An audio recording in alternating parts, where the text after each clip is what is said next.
He was called Mozart before he ever won a title.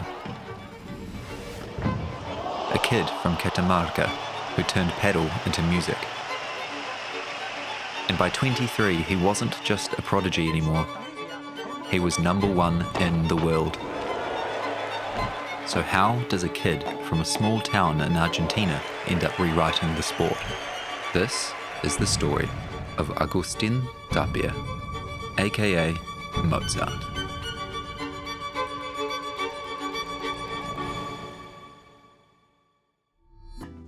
Catamarca isn't a padel superpower. It's mountains, family, and a club across the street from home. Tapia's coaches say he lived there, literally. Crossed the road, the train tracks, and crossed back for dinner. If there wasn't food at home, he'd just pop back to the club. He wasn't training like a national team hopeful should be, and still his level was absurd. Give him a constraint. Wind, a shoebox-sized landing zone for a lob, and he'd solve it like a puzzle. That's where the unpredictability was born. Coaches set challenges, and he found the answers. By 2013, he was 14 and already a fixture in Argentina's junior setup. The same year, the Junior World Championships were held in Buenos Aires, and Argentina's boys took gold. After Catamarca came Rosario. As a teenager, Tapia moved there to chase stronger training. His coach, Andreas Contagiani, became almost family, running his life down to mealtimes and curfews. Training wasn't optional, the club was just across the street. If he tried to sleep in, there was no escape. It was the structure he needed, and a kind of family when his own was far away. His first trip to Spain came in 2016, when he was 17. It was supposed to be a prize, a chance to experience the World Padel Tour in Barcelona. But instead of sightseeing, it turned into a trial by fire. He and Luco Solivares, starting from the very bottom of qualifying, then climbing through round after round until the main draw at the Real Club de Polo.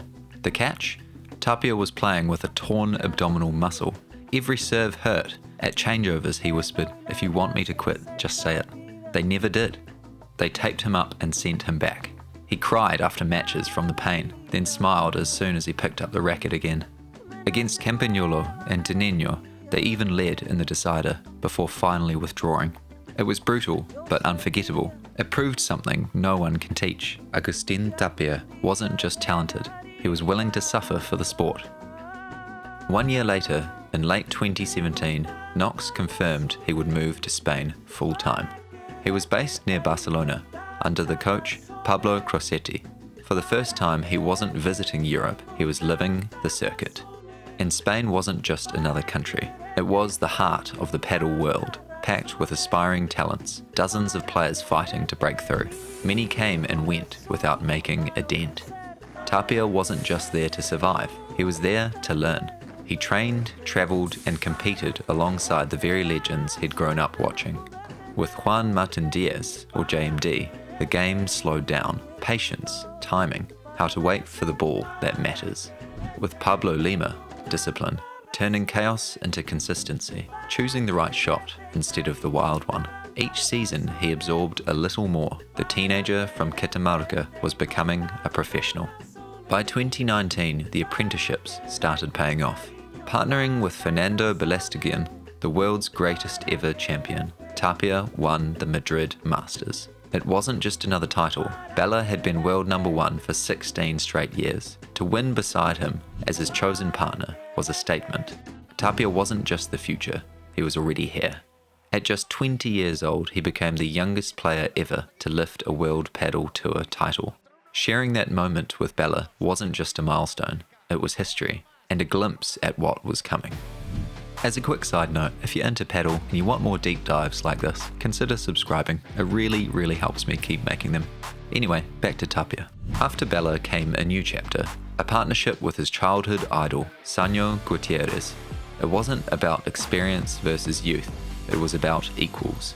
Sanyo once admitted the quiet part out loud. When they looked at each other on the court, it was the way people in love look at each other. A mixture of trust and awe. That chemistry mattered, because on court it translated into titles.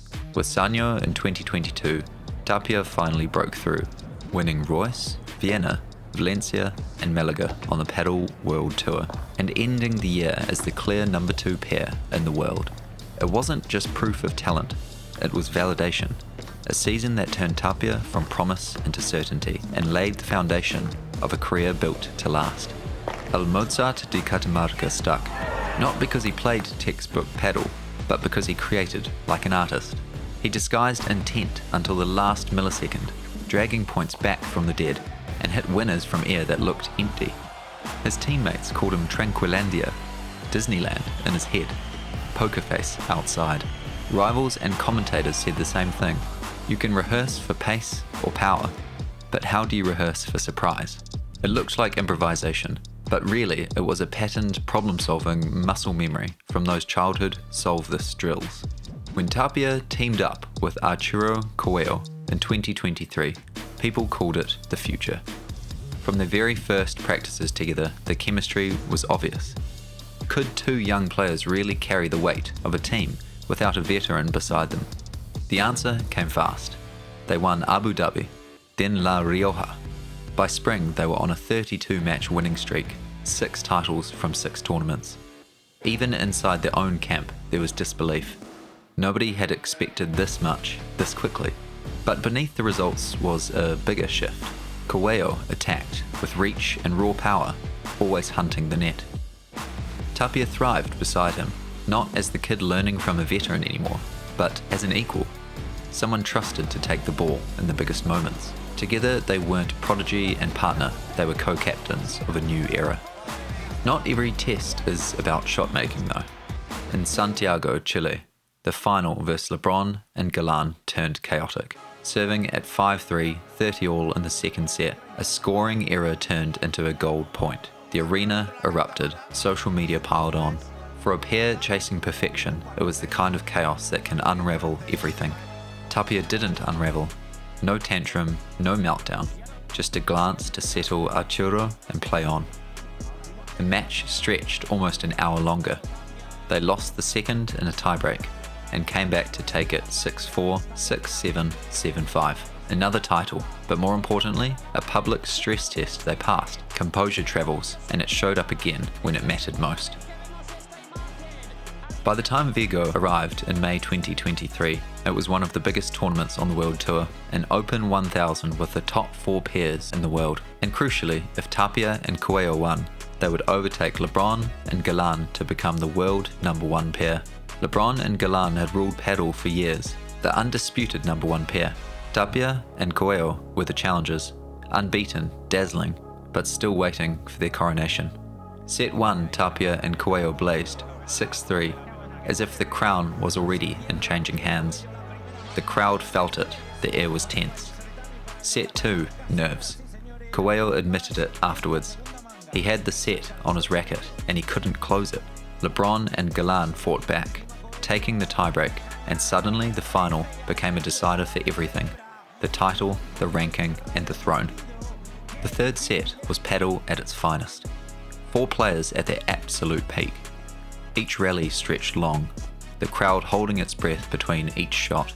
And in the middle of it, Tapia looked calm, almost unnervingly so. He pulled Arturo along, whispering encouragements, and made the right choices in the biggest moments. And then came the rally. Lob, bibora, block, reset. Again, again, and again, until the final volley exchange, the one that crowned the new kings. 6-3, 6-7, 7-6, the youngest number 1 pair in history. When the match ended, the image that stuck wasn't the trophy. It was Tapia collapsing into his family's arms, crying with them as if he were 14 again in Catamarca. The journey flashed in that moment. The pain of Barcelona, the long years in Rosario, the endless Mondays in Spain when he woke up sore and far from home. This is what it had all been for. And yet, inside Tapia's camp, the message was clear. The hardest part wasn't reaching number 1, it was living like it. Every day, in every session, in every match. That's what would define the era to come. Vigo crowned them, but what mattered just as much was what came after. In 2024, Tapia and Coello didn't just defend their number 1 spot, they dominated. 14 titles across the season. A 47-match winning streak that stretched month after month. Indoors, outdoors, slow courts, fast courts, it didn't matter. Nobody could keep up. And the momentum carried straight into 2025. They opened the year in Riyadh with another title, beating LeBron and Stupachuk in the final. By mid-season, they had already lifted 8 more trophies and passed Galan and LeBron's career tally as a pair, 34 titles together and counting. For Tapia, that mattered. Vigo proved he could finally reach number 1, but 2024 and 2025 so far have proved that he can stay there and build an era. The sport is bigger now, the lights brighter. Tapia can't walk through a tournament without fans mobbing him for selfies. Kids in Dubai and Buenos Aires chant his name. Rivals study him like a puzzle they can't solve. And yet, the humility remains. He still smiles shyly when people call him Mozart. He still jokes with his teammates like the kids at the club across the street. So, the question isn't whether he'll keep winning. It's whether he has it in him to become the greatest paddle player of all time. Thank you.